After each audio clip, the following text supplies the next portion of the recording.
Okay. And I see that someone in the chat wrote, what is the best language to use in an interview? I tend to be very direct and blunt, which is not often good for me. Okay. So that is a great question. I can definitely cover that. I would also say you're probably being less direct and less blunt than you think. The interview, an issue that a lot of people have is they think they're bragging too much. But what I always tell people is, how is the other person on the other side supposed to know that you're the best candidate if you don't tell them?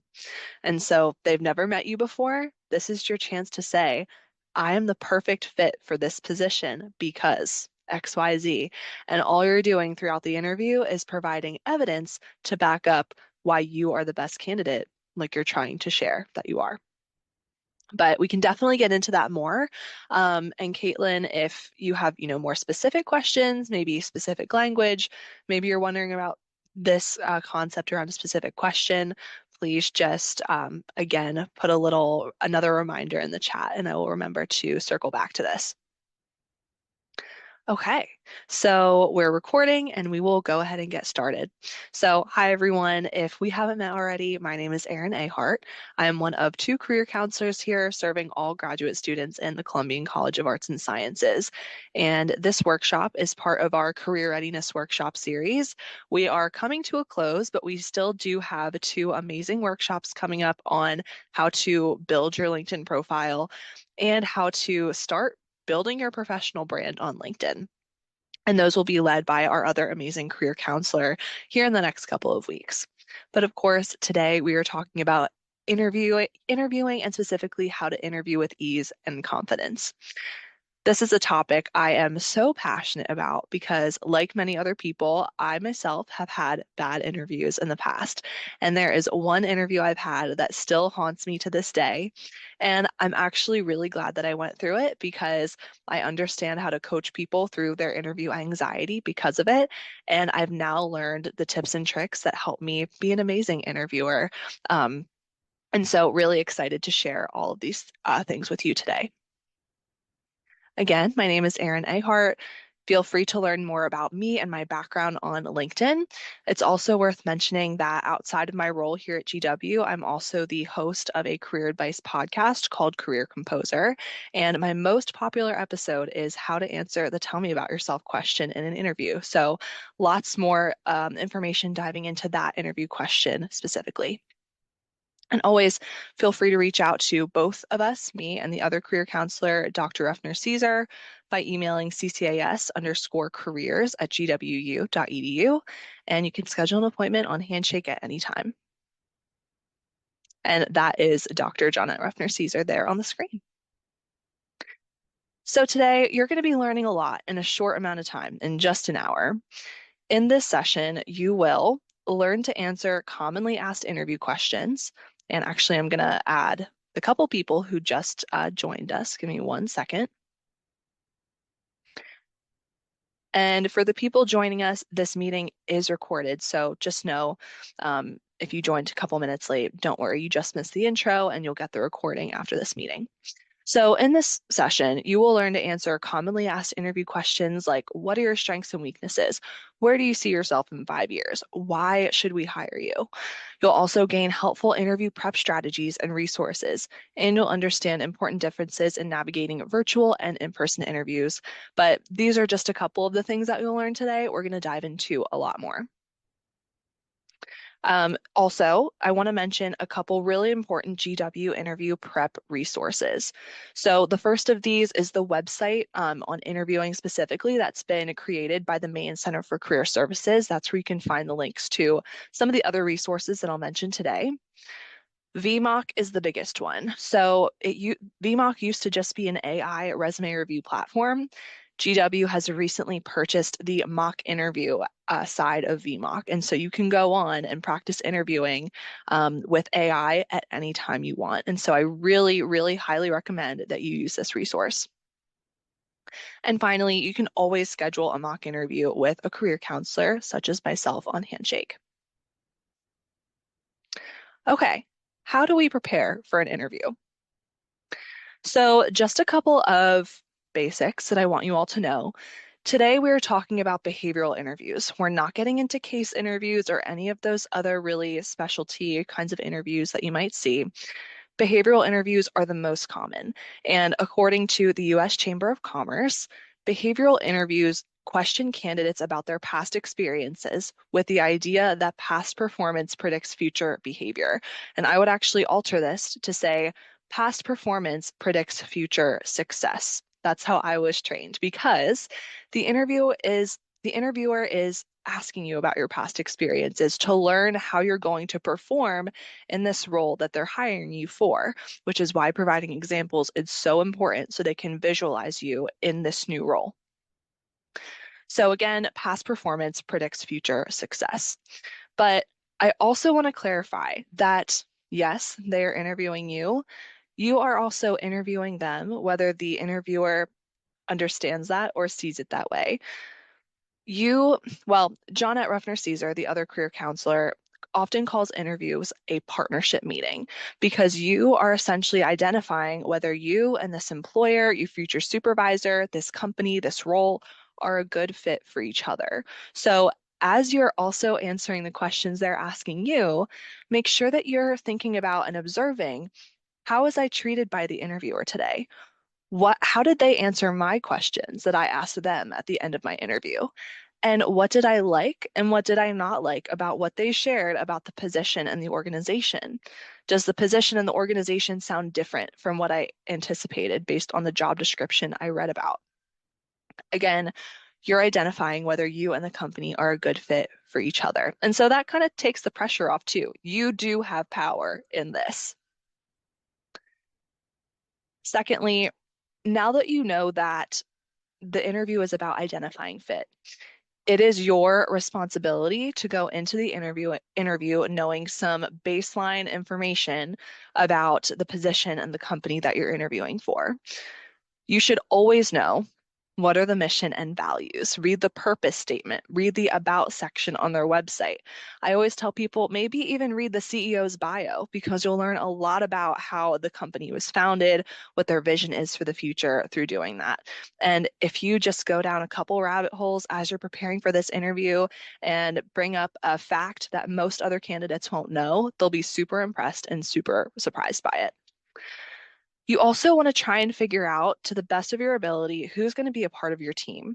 How is the organization structured? And if you can, I would ask ahead of your interview, may I ask who is going to be present at my interview?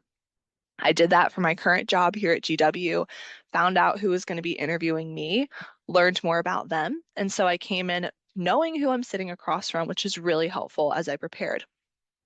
If you do this, know that while you are probably perusing their LinkedIn accounts, it's a best practice not to connect with your interviewers or anyone on your team unless you already know someone at that company. Don't request to connect with them on LinkedIn because it's actually a best practice for them not to accept your connection request. If they know that you're going through the interview process, you've already been offered an interview, they don't want to make you think that they are giving you preferential treatment. Don't want to make you think that you have it in the bag because they are treating every other candidate fairly. And then also, know what departments exist. This is just going to help you with understanding the structure and where your role fits into the organization. Next, know the job description. If they ask you what you think about a specific aspect of the job, you want to be able to answer that question. So you should know the job description really well.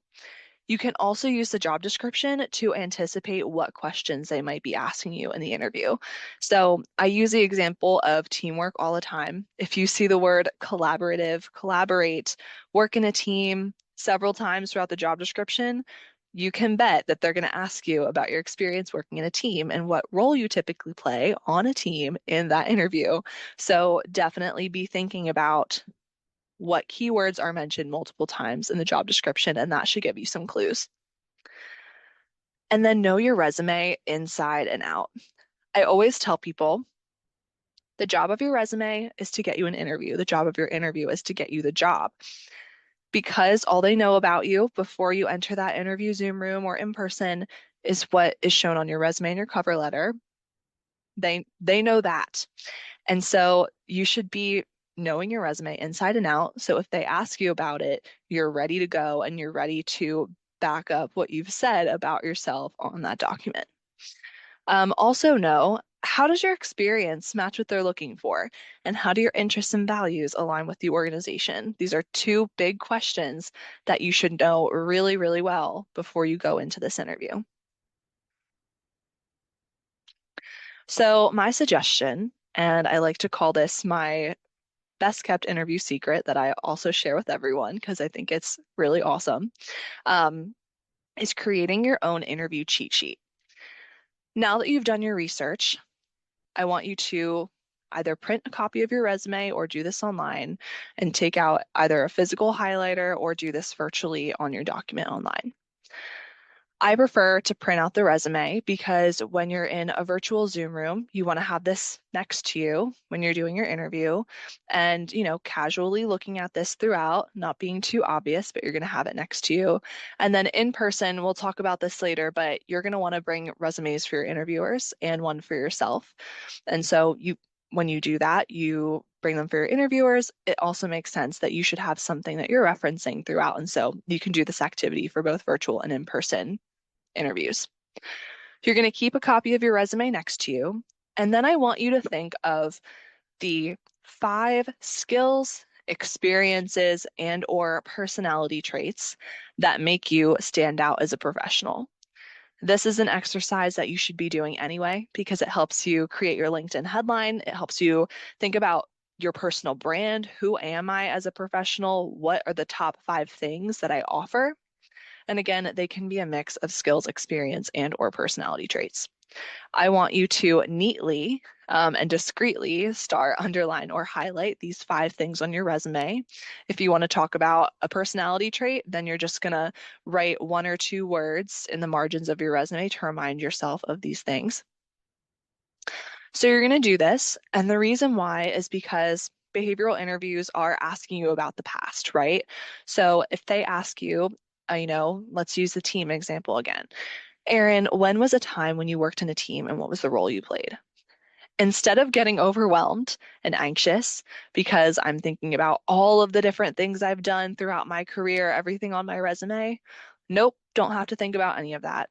I'm just thinking about the top 5 things that I am most confident talking about over and over and over again because they make the most sense for me. This is my professional brand. These are the things I'm most proud of. And so anytime you are asked a question that you didn't anticipate, instead of going through everything, you just have 5 things that you can readily cycle through and think about, okay, in which one of these experiences did I work in a team? And which one of those examples best relates to the question I'm being asked that I should share? So hopefully that makes sense. If you have any questions about that interview cheat sheet, please let me know in the chat. But also on your resume, since you already have it printed out, I want you to write down 3 things about the company or job description that really resonated with you.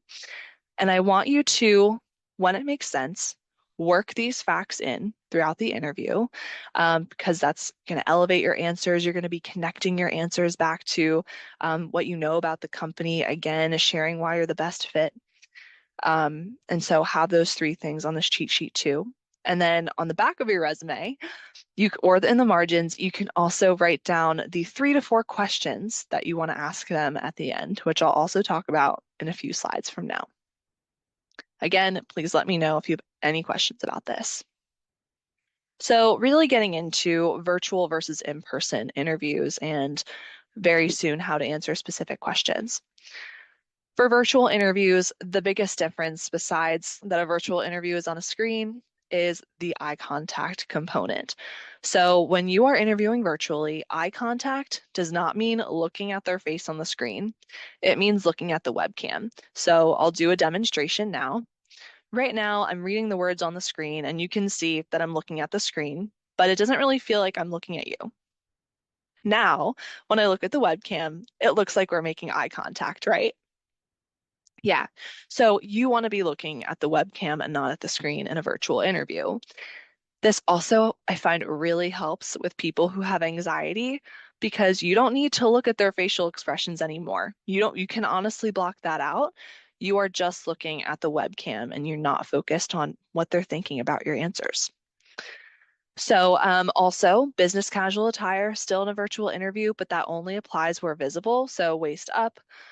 Just make sure that you're very conscious of what you're wearing. If you are adjusting in your seat and they see your PJ pants or sweatpants in the bottom half, when you're making adjustments, that's not good. I always just prefer to wear jeans and then professional attire, or I dress as I normally would when I'm going into the office just to feel my best. Additional things to think about virtually are Wi-Fi connection. Make sure you've downloaded the latest version of Zoom, WebEx, Skype, whatever they're using, and make sure that you open that application 10 minutes before your interview so you can make sure it's working. In the worst interview I've ever had, that again still lives rent-free in my mind to this day, my Zoom wasn't working. I checked it 10 minutes before, checked it another 5 minutes before, and sure enough, when I logged in the second time, it crashed on me. And so, again, when I entered that interview, it was glitching, my video wasn't working, all of these things started happening. And I just wish I would have checked 20 minutes before instead of 10 minutes and then 5. So, not to scare you, you all know that anything can happen with Zoom. So, just try and troubleshoot beforehand. Make sure you have a clean, professional looking background. Most interviewers who I've spoken with prefer to see where you are. So I wouldn't use a GW backdrop or really any virtual background in an interview. You are more than you can feel free to blur your background, but they want to see that you're in a clean, bright space. It just gives them a little more information and safety when seeing, who are you and where are you sitting. Eliminate noise from roommates, neighbors, and pets. Put a do not disturb sign on your apartment door if you're expecting a delivery or if you have that one neighbor who's always knocking on your door at random times. Um, Pets, I would lock my cat in my room so she's not trying to crawl all over me. That's just my personal preference. But yeah, really be thinking about what could go wrong and let's try and troubleshoot beforehand to make sure those things don't happen. Now, in person, I mentioned the eye contact piece already. Here, when you're making eye contact, you're most likely going to have more than one interview if you've made it to the final in-person round. And so you should be giving equal attention to each person. If you're with a group of friends and you're only talking to one person across the dinner table, if you're going out to eat, the other friends are probably going to be thinking, I feel kind of left out. The same goes for interviewers. You should be really giving equal attention to each one of them.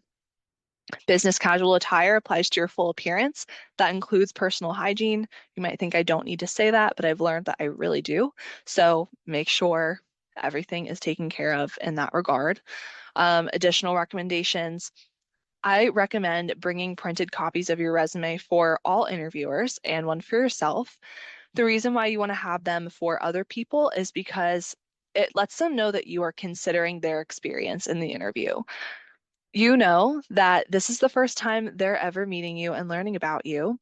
And so when you're speaking about a specific experience on your resume, it's helpful if you reference that in your answer that you can say, when I was doing this, I was at XYZ company. It's here on my resume. They can take a look and read through that as you're answering if that's helpful to them. And then, of course, bring a working pen or pencil and a professional looking notebook. You can also use a leather Padfolio or just a plain black notebook. Okay, my favorite part, managing pre-interview anxiety. Things you can do to mentally prepare. My biggest piece of advice is to develop a pre and post interview routine. Your pre interview routine is getting you in the right headspace for your interview. Your post interview routine is something to look forward to, and that's your reward. Even if the interview doesn't go as you had hoped, you have something to reward you for just making it there and getting through that experience. And if it goes great, then you have a reward to celebrate. Things that can be a part of your pre-interview routine. Of course, well beforehand, you're practicing with a trusted mentor or a career coach, utilizing family and friends to practice your questions to answers. And when you're practicing, or the morning before your interview, both of these times, I prefer to make a playlist that calms me down or energizes me. So that way, when I'm playing this playlist or doing whatever else is in my pre-interview routine the day of, it feels familiar. It's taking me back to that calm time when I was, in my living room with a candle lit, eating dinner, just casually going through my practice interview questions on the day of. It's bringing that calm feeling to me by playing something that was in the background when I was practicing.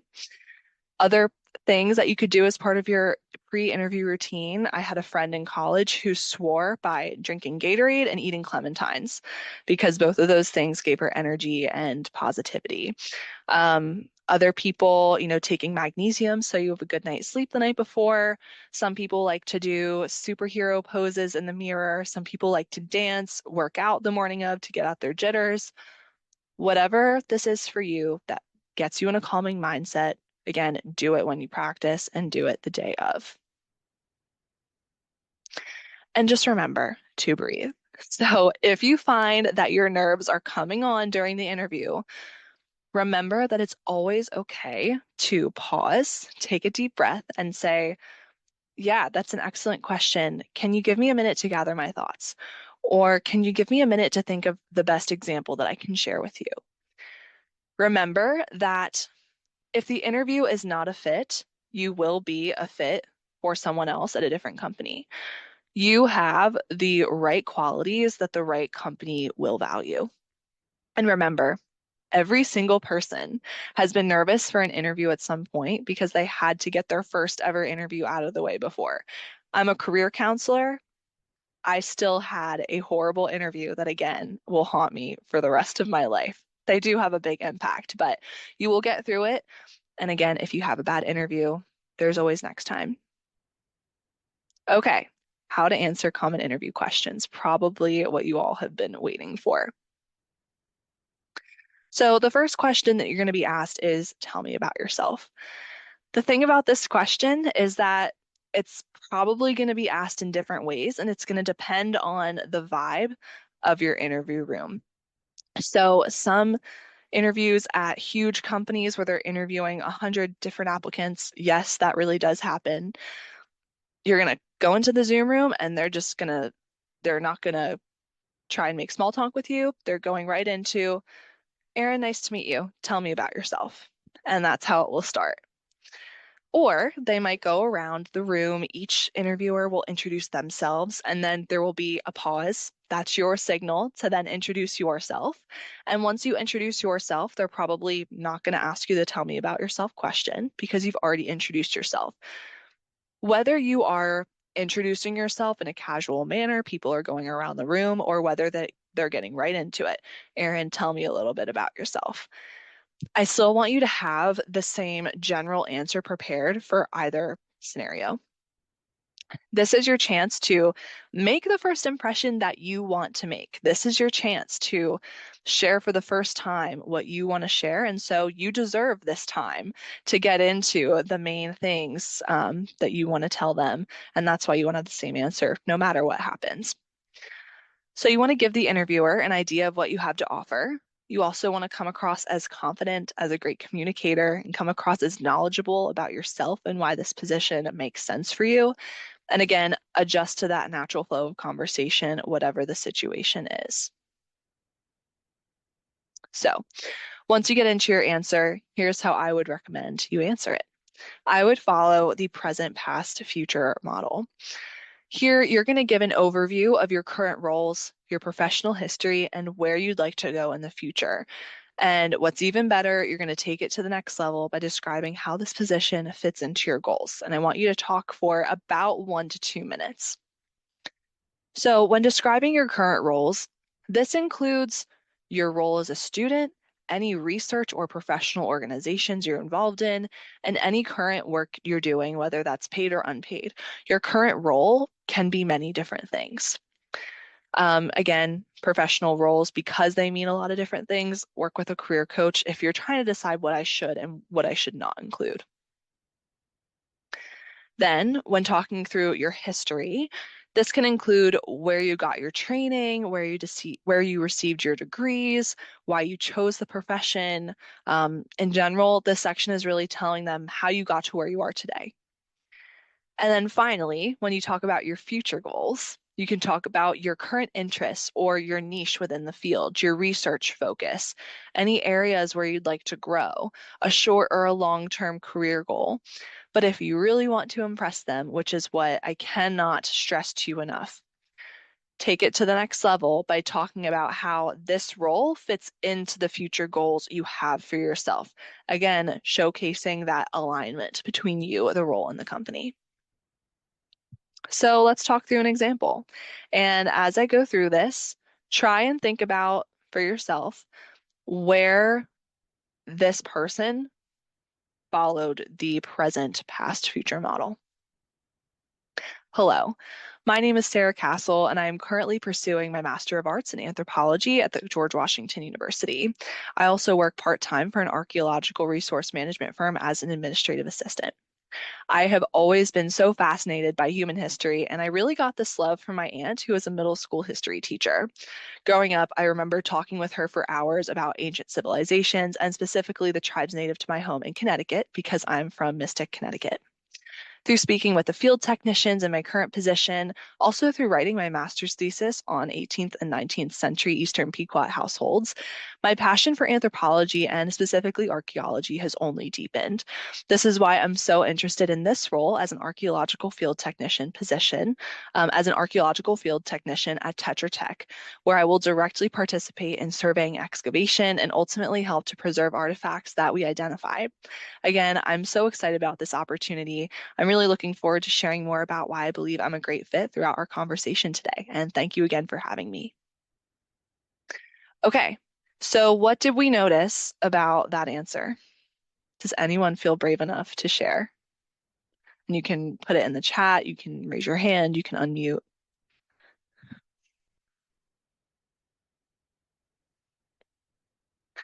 Let me ask this. Give me a thumbs up if this person followed the present, past, future model. Yes, perfect. Okay. Okay, and I'm just real quick gonna read the chat. Yeah, awesome. So moving on to the next question, you'll probably be asked this after tell me about yourself, but I do want to share sometimes they don't ask this question. And so in the tell me about yourself answer, you always want to give a little nugget of information that talks about why this position. And that really comes in when you're talking about, okay, how does this role connect to my future vision and the future goals that I have for myself? Yes. And Emma says, yep, like that, the past example tied the personal experience into work endeavors. I do want to share, it's okay to share personal experiences. That answer was based off of a friend of mine who's an archaeologist, and that's how she would have answered it in her grad degree program. And so she would have mentioned her aunt, who is a middle school teacher. Okay, so moving back into why you're interested in this position. At this point, I also, hopefully, you've already thought about why are you actually interested in this job? You should not be in the interview if you weren't interested in the role, especially today, especially if you're job searching in DC right now, which is quite chaotic. They're really going to be looking for this alignment and the interest to know that you are going to stay in this job. You really want to be here. And so hiring managers can see right through it when you're not being genuine. So stay true to yourself. Again, think about really, why do I actually want to work here? And then I want you to mention at least two specifics from the job description, company, the company website, or things that you've learned about the company through your network. Two specifics about why you're really interested. And then make them feel special. You don't want to be generic and say, I'm really looking forward to the growth and the professional opportunities that you provide. What professional development opportunities? What kind of growth? If you're excited about working with their team, okay, why are you excited about working with the team? Be very specific. And again, this is where doing your research ahead of time really comes in handy. And at this point, if you followed the interview cheat sheet idea, you already have 3 things written down that you can mention. Things that you can mention are, again, shared mission, purpose, or values, talented colleagues you can learn from and work alongside, aspects of company culture. Things that you should not say are, I was recently laid off and I just need a job.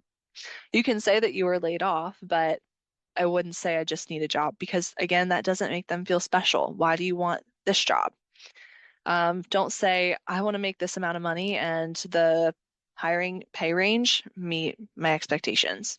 Nope. Think about something else to mention. And don't bring up salary until it's a negotiation period. Or if you don't have a salary range, it was not posted, then at the end of the interview, you can say, I didn't see a salary range posted on the position posting. May I ask what the salary range is? Don't ask for a specific number. And then finally, don't say, I need to leave my job because I don't like my current employer. Don't bash your current employer because that tells them that you will talk negatively about their company if you're hired and move on. Yeah, and then another tip is if you feel like you've already shared why you're so interested in the position in the tell me about yourself answer, you can say, similar to what I mentioned in my introduction, I'm really interested in the position and working for your organization because of XYZ. To expand on that even more, dot, dot, dot. How can you expand on what you've already shared? Okay. The next one that you'll get is where do you see yourself in 5 years?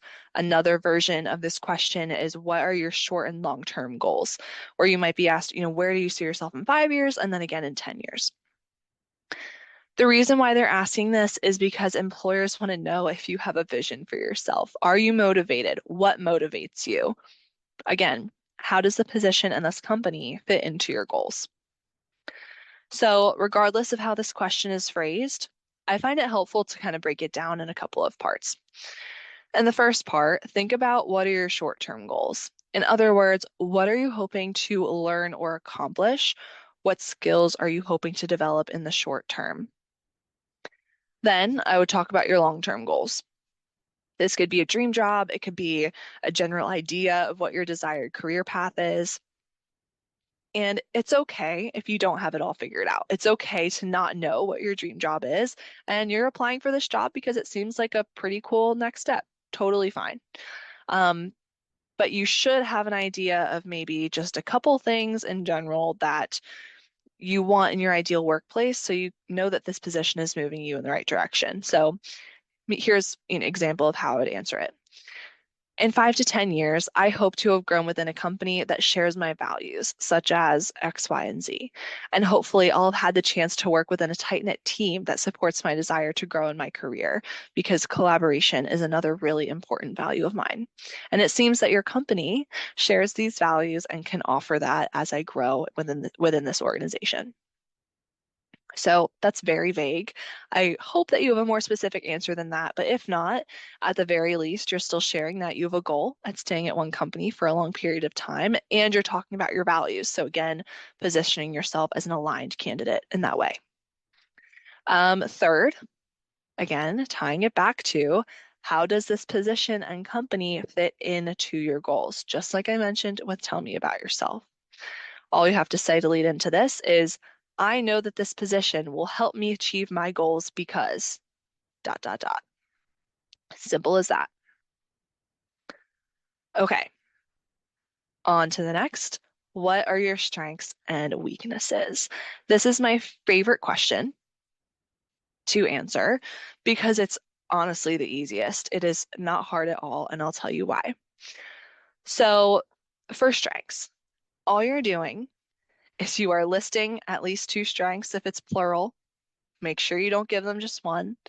You're listing your strengths, and then you are giving examples of how to show them that these are actually strengths that you have. Don't say that you're a perfectionist. Do not. Absolutely cross that one off the list. Don't use it. But let's say, I want to say that one of my strengths is creativity and creative content development. I'm not only going to give an example of how I edit my career readiness workshops to fit, to be more creative and share what I want to share in a unique way, but I'm also going to talk about in a future role how I might be creative in that role too. So I'm listing the strength, I'm giving an example of how I currently do that, and then I'm tying that strength into the next role to share how I'm going to use that at their company. And I'm doing that for two. For weaknesses, again, giving two weaknesses. And I say that because the number one way that people trip up is they only give one strength and one weakness. So don't let that be you. You can say any weakness that you want, but the most important thing is that you show how you're working to improve it. So you'll see a couple examples on the screen. My favorite one to talk about since I was recently diagnosed with adult ADHD. I don't know if anyone in the audience shares that, but focus is a struggle at times. And so that would be a weakness I share. And I'll give an example of how I would answer that in the next couple slides. One more thing about weaknesses, they know that everybody has weaknesses. That's why you don't want to say, perfectionism is a weakness either. They've heard that too many times, more times than they can count. They want you to be honest about it because you're also demonstrating that you're aware of how you can improve. Okay, so let's do strengths first. So, Erin, please describe one of your greatest strengths. Absolutely. One of my greatest strengths is communication.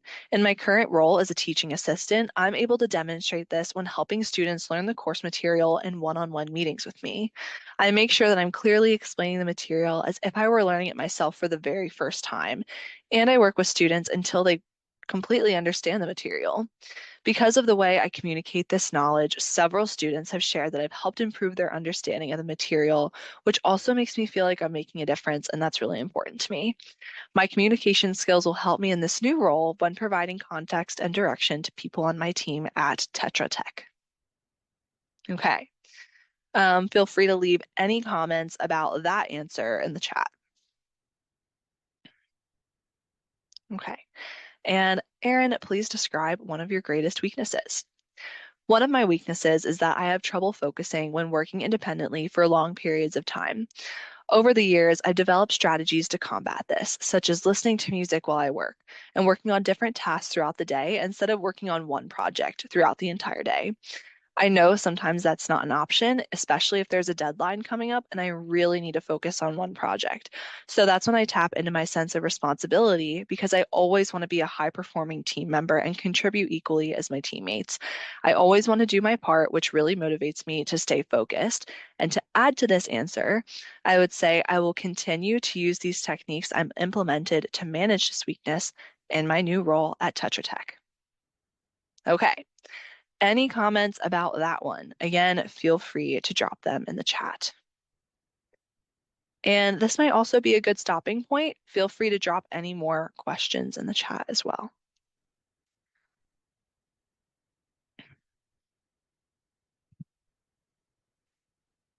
Yeah.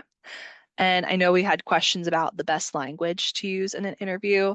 Again, you can see how in these examples, I've been very direct. I've been spelling it out for them. That is my favorite thing to do for people. Again, they haven't met you before. So that's why I say at the end of my answers, I will apply this strength in my next role when I do XYZ. Or I will continue to manage my weakness in this next role by doing the techniques that I mentioned. Or if you're concluding an answer and saying, and that's why I'm really excited for this role, or and that's why I'm the best fit for this role. It is totally okay to be direct. And I think if you're worried about coming across as too blunt or maybe even negative, maybe you are not as excitable or as expressive as I am. I'm a very expressive person when I communicate.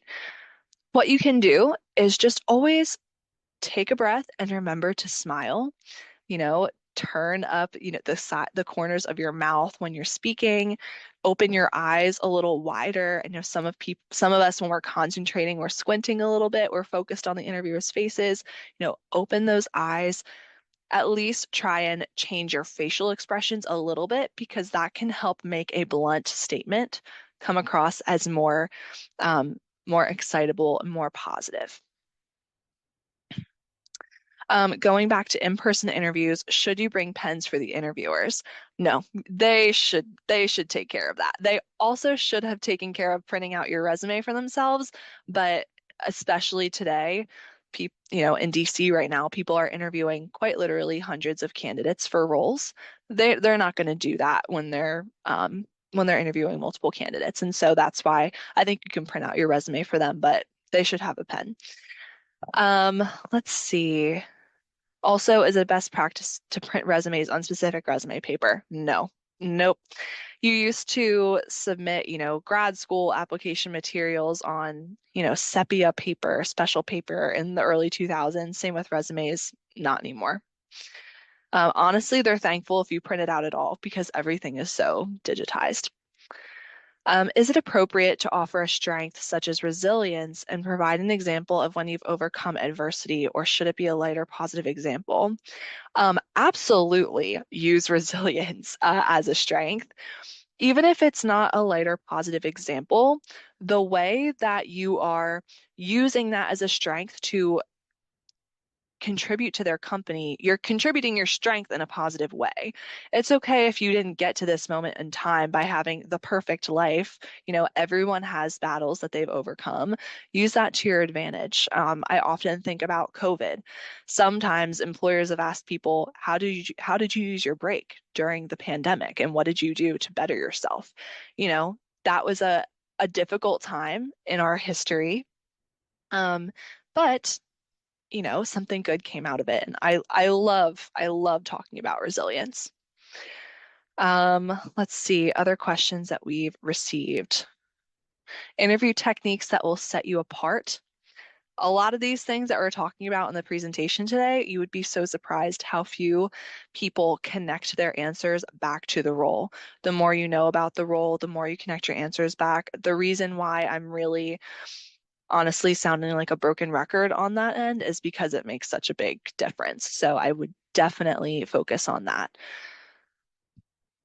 And also, the better you get at interviewing, the more practice you have with interviewing, the better you're going to organize your answers, communicate more clearly, and communicate confidently. If you are clearly communicating answers that are easy for people to follow, again, who've never met you before, know nothing about your experience, providing just a little bit of context about what the role was and what you did in that role before you get into, oh, and here's an example of how I worked in a team on that role. If they know what the role is first, that's super helpful to them for them following your answer. Something else that I saw a student recently, I did a mock interview with this person. They would get right into answering, when was the time you took initiative? When was the time you worked on a team? And I had no idea what position they were talking about until I asked, oh, what position was that? So make sure you just share basic information like that up front. Someone is asking for weaknesses.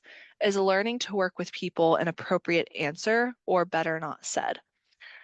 I think that depends on what you mean by learning to work with people. So, is it learning to work with people on a specific task that you're gaining a skill in that task? Is it working to collaborate with people because you're an introvert? I think I would get to the root of, why why why is learning to work with people difficult for you right now? Um, I think if you're an introvert, I think that's something that so many people understand. You just have trouble, i- getting into that extroverted groove when you're on a talkative team. I think that's totally understandable. So really think about what's at the root of that. Another question is, can you suggest some ways to improve communication, even if it's a book, a podcast, a course, anything like that? Um, a couple things with this, and then we'll move on and keep going through the presentation, and I'll continue to take questions throughout our time together. So I get questions from a lot of international students specifically all the time. Is my language a barrier in my interview? And 99.9% of the time, I've only had one student in my entire career as a career counselor who I actually thought, okay, they could use some workshopping, maybe use some help. Most other students, I could understand them just fine. And really, the difficulty I had was because they were whispering, talking softly, not communicating confidently. It had nothing to do with the fact that English was their second language. So, the best advice I have for that, speak slowly, clearly, confidently, and take a deep breath before you get into your answer so you're not talking too fast so your voice isn't shaky. To improve communication overall, just expressing your ideas more clearly, I would actually suggest going to the Writing Center. I know we're talking about speaking communication right now, but just going to the Writing Center in written word, you are expressing a thesis statement, communicating your baseline idea, then going in and providing evidence. Again, because interviewing is all about providing evidence, I think something like that can really help. I hate to say it, but ChatGPT could also help you organize your answers. As long as your answer is still authentic to you, you're using words that you would normally use. And also, if you anything related to communication, please do a mock interview with me or Dr. Ruffner Caesar, because most of the time we're not working with you on specific aspects of your answer. A lot of times it's how can I communicate the content that I already know about myself more clearly. A mock interview is also great for getting your nerves out, practicing with someone. Um, Great experience overall. And if you do it with me, you can send me an email, say, hey, Erin, I don't want you to talk to me like a friend or as a student. I want you to really get into interviewer mode and treat me like you would an actual interview. And I'm happy to give you that experience. Not communication specific. I adore the Financial Feminist podcast. I do know that podcast. Excellent. They have episodes of all sorts about job hunting, networking, and other topics. Yep. I would mention that. I would mention Career Contessa, and I would mention my own podcast, Career Composer. Okay, moving on. So now we're answering the tell me about a time when. This is the STAR method, basic interviewing question. This is explicitly asking you how you've handled past situations because, again, it helps employers envision how you would operate within their organization or how you will behave at their organization. So, when asked about the past, I want you to use the STAR method. Give me a thumbs up if you've heard about this before.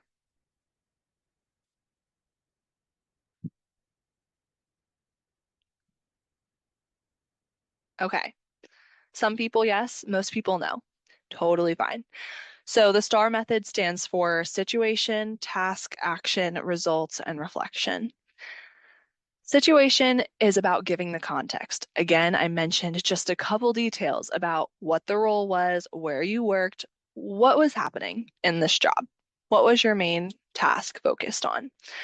Then the task, you're really getting into more of that specific scenario you're mentioning. The action is what you had to do and why you needed to do it. The result was the outcome of the action you took or the impact you had. And the reflection is a second R tacked on to the end that most people forget about. This is how can you apply what you learned back to the role, specifically at this company, and what did you learn from that experience? Now, I know that 5-letter acronym is a lot. All you need to do is remember three things to say what happened, what you did, and what you learned. That's all. So here's an example, and make sure you pay attention because, again, I'm going to ask, how did they use the STAR method? Did they use the STAR method? So, Erin, tell me about a time when you took initiative. A time when I took initiative was when I was asked to be the music director for a musical in my undergraduate institution's largest student-run musical theater group. I knew that on top of teaching the vocalists and musicians their music, I would have to conduct the pit orchestra, which I'd never done before. So I took initiative by reaching out to music students and professors in Penn State School of Music to learn the basics of conducting. After lots of practice, it took the entire semester. I did end up conducting the musical, and our show won an award for Best Show of the spring season. Throughout this process, I learned the benefit of seeking guidance from people who know more than me, from seasoned professionals that I can learn. Through this process, I can learn that new skill without having received formal training, like taking a class. I'm excited to work with other talented professionals within your organization because I'm really committed to my own professional development and I want to learn from their experiences too. Okay, thumbs up if that followed the STAR method.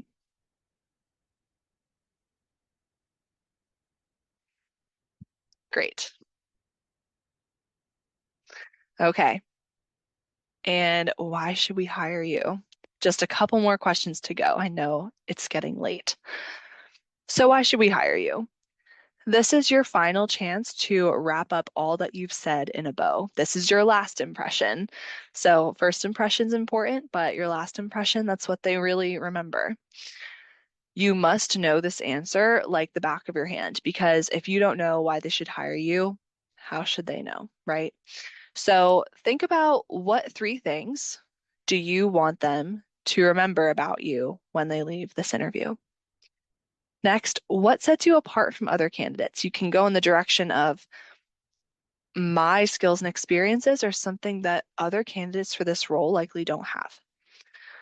And then you can also think about, is there anything that I didn't get the chance to share? So in your why should they hire you answer, you can say, here's what I really want you to remember about me. I'm really proud of this, this, and this.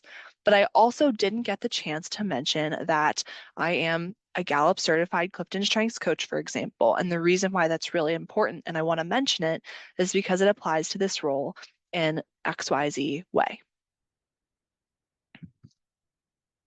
Okay. And finally, what questions do you have for the interviewers? They will ask this at the end. And if they don't, then you can say, oh, before we leave, do we have time for a couple questions that I have for you all? You can ask, what do you enjoy most about working here? What are the next steps in the hiring process? How would you describe the company culture? What is the work schedule? Is it in-person, hybrid, or fully remote? You always want to come prepared with 3 to 5 questions. It's likely that they'll answer a couple questions that you already have just naturally throughout the conversation, but you definitely want to ask at least 2 to 3 at the end, just to share that you're engaged, you want to know more. Um, Again, as a general rule of thumb, don't ask about salary until you're offered the position, then negotiate once you receive a formal offer. And always ask for that offer in writing. So another thing we can talk about is salary negotiation in a one-on-one career coaching appointment. Again, the other exception to this is if there's no salary range listed on the posting, you can ask, what's the general range for this position? Some other things I want you to keep in mind. Again, tailoring your answers to the position has never been more important. And employers desperately want you to be right for the role. They don't want to reject you. They want to leave your interview feeling a sigh of relief. Oh my gosh, thank goodness this person applied. We are so excited to offer them the opportunity. They're so sick of going through all of those LinkedIn easy applies, people who just submitted a resume with no context. They want to find the right person for the role because it makes their job easier. And then do not forget to send a thank you note within 24 hours. If you need help crafting a thank you note, if you need any other help with interview related communications, don't just turn to ChatGPT. Like I know it's really easy to do. Go to a reliable source. Go to your favorite podcaster. Go to LinkedIn articles that are actually written by a vetted LinkedIn contributor, not just someone random making a post. Look at the Muse. The Muse is one of the largest career content creators resources. It's been around for a really long time. Career counselors have been using this as a resource forever. The Career Contessa has a website with different blogs. The Balance Money A lot of financial advice here, but also advice on, the difference between a statement of purpose and a personal statement. When you're applying to grad school, they have a whole bunch of other resources related to job searching too. And a couple things that I've learned, interviewing is a muscle. The more you use it, the more natural it will feel. The more you work on your own confidence, the more confident you will come across. And that's a lifelong journey, but really important to be aware of and think about. Remember that no job is perfect. Even if you leave an interview feeling amazing about how it went, you could get there and you could really not vibe with the people you work with. You could realize I'm going to have to do a lot more work than they made it sound like when I was interviewing with them. So that should help you to feel a little bit more comfortable that you really aren't learning that much. And so that's why it's equally important that you vet them as much as they're vetting you. Another pro tip, the interview that will haunt me forever, that was my dream job. I'm a music person. It was a career coaching job at a very famous music conservatory in New England. You can take some guesses at where it was. Awful, awful interview experience. So I wish I would have interviewed somewhere else first. Also know that it's not personal. So for equity purposes, some interviewers are required to avoid small talk and will ask the same questions to every candidate. Something that happened to me in that awful interview is I was asked the same question twice. And I learned that the interviewer was not listening to me at all, which felt really, really bad. It shocked me. It made me have anxiety in the moment. But know that if you're asked a similar question twice, hopefully you're not asked the same question twice, but let's say in your tell me about yourself answer, you talk all about why this is a perfect job for you. And then they ask, so why are you interested in this role? Don't be alarmed that they're asking a question that you've already answered, in passing in another answer, because they may literally have to stick to a strict schedule of questions for equity purposes. Also, people are understanding of Zoom issues. So if something happens like it did to me, don't freak out. It is something that people understand. And then again, consider working with a career counselor to figure out what makes you stand out so you can feel confident in what you have to offer. Okay. And remember that everything you want is on the other side of fear. This is just a quote that I like to put at the end of this workshop in particular, because I know interviews are nerve-wracking, but everything is a learning experience. Once you get into the interview room and just do it, it gets easier every time. And remember that if it doesn't go well, you can be the person who views it as a failure, or you can be the person who views it as a learning experience and take that learning experience to get better next time. And that's what I hope you all do. Okay, so that concludes our presentation. I'm now going to take any questions. Yes, the balance money. Yep. That one is lesser known now that all these other big podcasts have come out, but definitely encourage you to check it out because it's vetted and it's reliable. Other questions?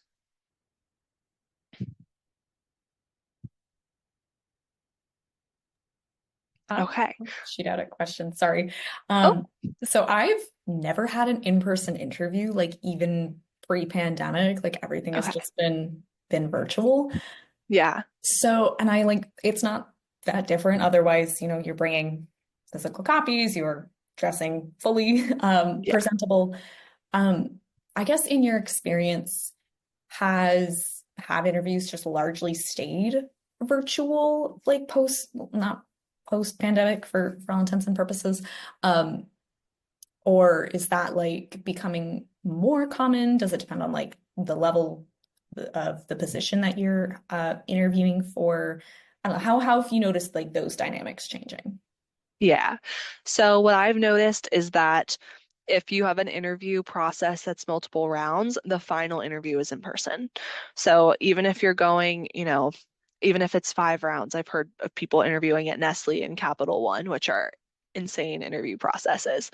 Still virtual for the first 4 until the in-person round. Um, in my experience, I've had interviews where it's just 3 rounds. I had 2 virtual interviews. The first one was 30 minutes, just like as a screening. The second one was an hour, and then the final in-person interview was an hour. You asked a couple other questions in there about in person.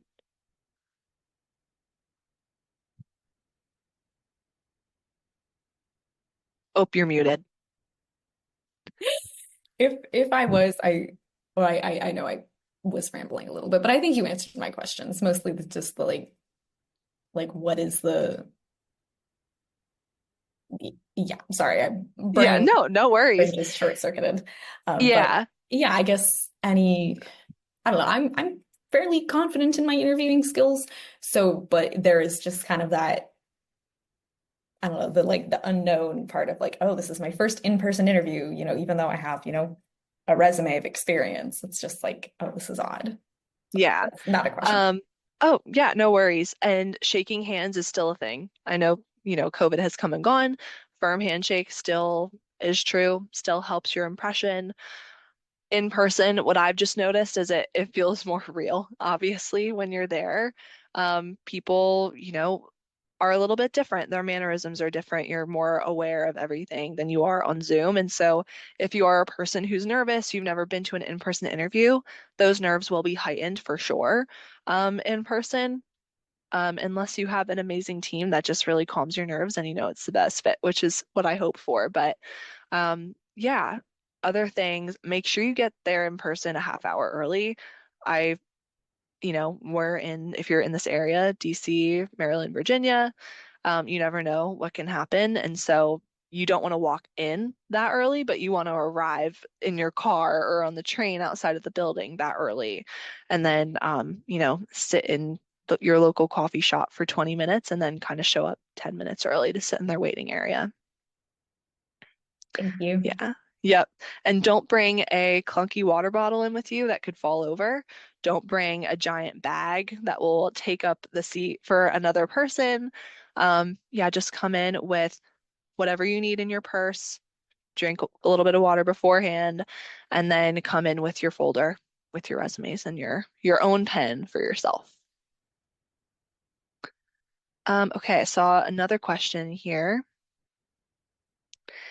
If I'm not accepted for a position, is it appropriate to follow up and ask for feedback on how to improve? I did this once before, and some friends said it was beneficial, while others said it was not a good move. I think overall, it's definitely okay to ask for feedback. You're trying to collect data points and information for yourself so you can get a job in the future. I think this is the time where it's the most helpful.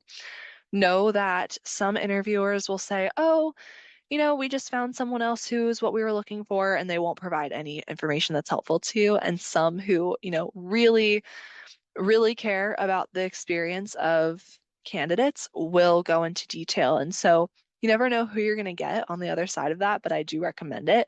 I think it's gentler to phrase it, thank you so much for this opportunity. I really enjoyed meeting all of the people on your team and had an excellent experience going through your interview process. Please keep me in mind for any future positions that open up as I still keep, we'll use Nestle in high regard as that example. After you do that to kind of, break the ice, you can say in the next paragraph, um, as I, think about how I can develop as a professional and as an interviewer, or as I think about how I can develop as a great candidate. Can you please share any feedback that you think would be helpful to me? And this, you can phrase it not just about the interview, but about the application hiring process in general. Can you share any feedback? And then once again, thank you so much. I appreciate your time and consideration. Super easy. You don't want to come across as negative, like, um, I can't believe I didn't get the position. I, don't know what I did wrong. Don't phrase it as if you did something wrong. All you're doing is saying thank you and asking for feedback. Okay, thank you. Perfect. Anything else? All right, This is Shayna. I have a couple of questions that might be best addressed in a meeting with one of the career counselors. And I'm not sure, is it just you and the one other person that's in the Y- office? yes. Yeah. What Okay. program are you in? I'm in the Master's in Forensic Psychology program. Okay, perfect. Yes. So we would be your options for career counselors. We're a small but mighty team. Awesome. Yeah, you can make an appointment on Handshake, or I will put our email in the chat. Okay. So you can email this email, or I'll also put my direct email in the chat too, in case you want to get in touch with me sooner before I check the general inbox. That And would be good. that's, Thank you. I think the yeah. questions that I have, and I don't know that this pertains to anybody else, but I have some questions in regards to, like, I went through a name change, and so Hmm. I have some concerns with confidentiality, how to address some of those things in an interview, Hmm. on an application so that, I'm disclosing the pertinent information. However, um, because if I don't answer something correctly in terms of what name you have, been employed under, Hmm. then that's a potential case for firing, because Hmm. it's, you're being dishonest. However, what needs to be disclosed, because it's going to look different if they're accessing references, contacting references. So Hmm. it's providing some extra challenges for Right. me going Yeah. through all of this, switching my resume and doing all of that, is kind of Hmm. the easy portion of it. So yeah, I kind of need some direction in some of that. Absolutely. Yeah. So I definitely think you and I should meet one on one. And also I want to, keep this conversation confidential too with other people on the Zoom call. But as just a generally what my thoughts are in relation to that question. If it's a legal issue, especially depending on your field, forensic psychology, you're probably applying to state and possibly federal agencies.